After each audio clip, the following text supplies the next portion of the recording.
नमस्कार। जय जगन्नाथ। आज आमर मारुति सेना भाई भौणी मान तरफ एक आलोचना चक्र आयोजन करा जायछि ए पुरी जिलार शंकरेश्वर मंदिर प्रांगण ठारे।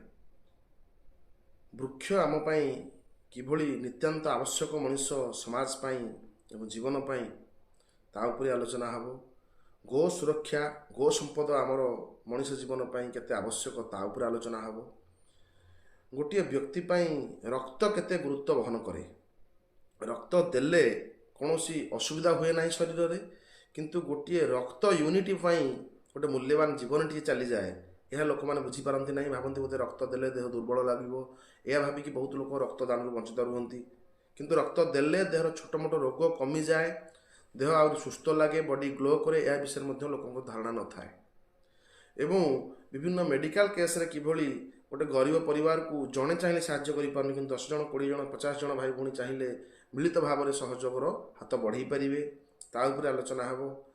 छोट छोट अन्याय को आम मैंने चुप रही तार समाधान बाट बाहर समस्त प्रचेषार ही गोटे छोट अन्यायटे आम विरोध कर गणतांत्रिक उपाय तारी उपर एक आलोचना चक्र आयोजन कर